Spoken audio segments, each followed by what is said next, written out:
All right, chapter 1, the first treasure hunt, gathering supplies. The first thing that you need is a resource book based in scientific basis. The Audubon Society, now this isn't Rocks and Gems, this is fossils, but this is the example that I have, is an amazing resource. There are other resources. Just make sure that you're buying from the reference section, not the fiction section. Some of the features of the book that you're going to look for, now remember fossils, not rocks, but this is how they put together all their books, are nice, big, colorful pages. This one has maps.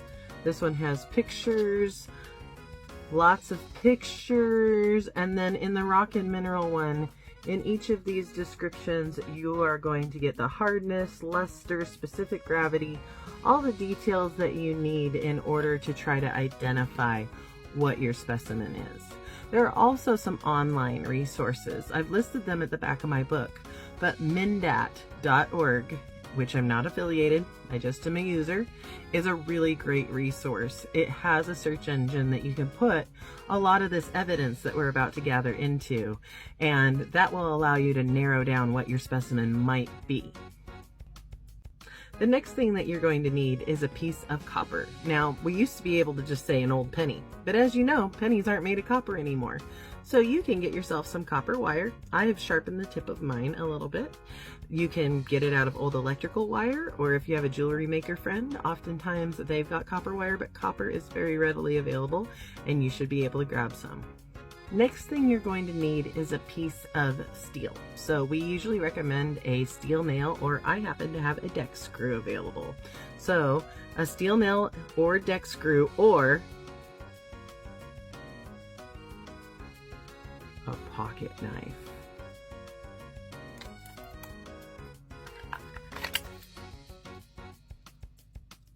This one's a better one because the tip's already screwed up. You don't want to use one like I just showed you. In fact, you probably want to use a smaller one. But what you're looking for is pocket knife level steel. We're not looking for carbide steel. We're not looking for high carbon steel. We're just looking for pocket knife steel. So this little mini K-bar is a great example. That fancy thing, that was just to impress you. So leave your beauty like this at home and out of the laboratory. And make sure you have a pocket knife just for scritchy scratching rocks. Next, you're going to need a streak plate, or the unglazed back of a tile. That's right, it can be a decorative tile, it can be an ugly tile, it can be a used tile, it can be a new tile. But what you need is this unglazed surface. Don't mind this, that's where fancy people stuck this to the wall at some point. You're going to need to bust out your old drug scale. I mean, you're going to have to purchase a scale that does grams, either your kitchen scale, or they sell these scales in gem and jewelry stores, hobby stores, dispensaries, lots of different places, but you're going to need one of these, a scale that weighs grams. Then you're going to need a glass container that is big enough to hold your specimen that fits on your scale, as so. Now, you may have not seen one of these in a very long time, but you're going to need a pencil. Yes, this is the mysterious olden day writing implement known as a pencil. This is a pencil sharpener, and through the magic of the internet, this is a sharpened pencil. Pencils are great because you can erase what you've written. So when you are documenting your observations, if you mess up or want to say it a different way, they got an eraser thing. What are we documenting on? Well, you can take out a piece of notebook paper and you can write down all these columns yourself, or you can get my handy dandy worksheet. There's also a place where you can assign an identifier, either a number or alphanumeric combination, in order to keep your specimens and your collection straight. Once you're done with your observations, you can either put this in one of them old-fashioned 3-ring binders, or you can scan it and keep an electronic copy. One of the next things you're going to need is a jeweler's loupe. Now you can either go old-fashioned or you can go high-tech. These are both available online for a very reasonable price. This one here has a light, has another light, does UV, and has an adjustment for the little monocular right here. These are very cool. Or you can get the old-fashioned kind. Now, no matter what, when using a jeweler's loop, you hold it all the way up to your eye. You don't hold it out here. You hold it all the way up to your eye. And then you take your specimen and you mash it into your face like this. Oh, there we go. That's where I can see it that close. So that, oh, this is a very interesting rock. So no matter if you go low tech or high tech, you want to get one of these. Okay, next item is a masonry drill bit, and it's important that it has a carbide tip because it is going to be one of our hardest household implements to use in our scratch tests. And so I actually have to go out and buy one, so that's why I don't have one to show you. But I will by the time it's hardness day. Doing specific gravity tests, you have to dangle your specimen into the water, so you can't have it touching the sides of the glass at all. So some thin wire, thin is the key, fishing line, or worst case, a paper clip, thread would be great. But anything that you can attach firmly to your specimen and dangle it into the water so that it does not touch the sides or the bottom. That's very important.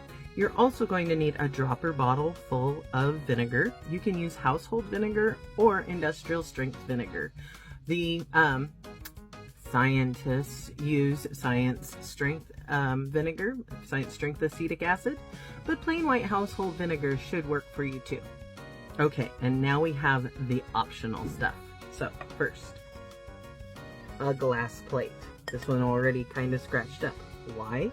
Because glass is something that we can test our minerals on and see if it scratches. We're not going to scratch anything with our glass, but we can try to scratch this glass. So when you pick a glass plate, pick one that's already a little bit chewed up, not mom's favorite. You can also get yourself a solid quartz crystal. It's about a 7 on the Mohs scale of hardness, and we can not only scratch it, or we can do some scratching with it. Next, I have a topaz crystal.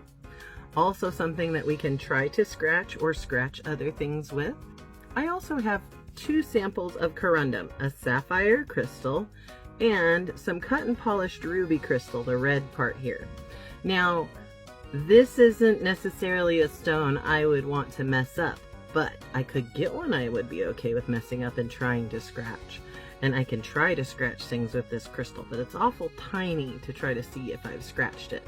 So having a polished, flattened piece of corundum is helpful to try to scratch it, which there are very few things that can scratch it. And having a little crystal to try to scratch with is also a good idea. Heads up, you may need more supplies based on if your specimen is laboratory ready. So you might need to cut it, you might need to break it with a hammer, you might need to scrub-a-dub-dub it. We'll go over all of that, I promise. If you're curious about the book or the worksheet, link in the bio. On to the next chapter. Guys, I got it in the mail, the right book. If you were with me for one of the first TikToks, which I'm Laura with Rocky World Gems, and we're doing a series on how to identify rocks and minerals, you need a good reference book based in scientific basis. And this is my favorite. You get pictures by color, love that. And these are just the most common way that the minerals appear. And what I also love is that then back here, you can take and you can look up a certain mineral, vivinite. Okay, so vivinite here is a 1.5 to 2 on the hardness, which we test, cleavage we test, gives us a specific gravity, tells us what crystal forms it comes in, and then gives us other notable information. So that's really awesome, like its streak, field marks, things of that nature, its environment, where it comes from, and then you can search. Like, this also helps you understand what you're seeing as far as igneous rocks, metamorphic rocks. This is a really great resource. It will also go over with you testing. And then this also has some common rocks of North America. So before we were looking at minerals, this one has rocks, and we are going to go over the difference between a rock and a mineral. So we know what we're up to when we're testing. And then we got, you know, the index and all the parts of the book. So yes, this is the book I recommend for your reference book. It is like pure gold. Hey, I wasn't going to be on today because I kind of got a cold, but look what came! A masonry drill bit. So I wanted to explain to you why it's so important that you don't have just a regular drill bit and a masonry drill bit. You see how it says they're carbide and it's got that funny tip on there? See how it shows pictures of bricks? That's how you know you're getting the right one. And buy name brand. I don't care what name brand, but buy name brand. And we're not just talking a regular drill bit, but specifically a masonry drill bit. Now, when I was a little kid and I was learning how to do this, we did not have anything stronger than steel or a pocket knife to check our specimens. We had to use specimen on specimen violence. With this, the carbide tip is rated an 8.5, so it should scratch things that are 8, but not scratch things that are 9. So it's a special kind of metal. Different types of steel have different hardnesses, so stainless is going to be different than mild, or soft steel is going to be different than high carbon steel. That's going to be different than carbide steel. Carbide. So that's what you're looking for in a masonry bit to put in your tool chest. Now, because my husband bought this for me, it's a little bigger than I would get for my own field kit, but bless his heart, he wanted to make sure you could see that carbide tip, so it's going in the kit. This is Mikey's bit.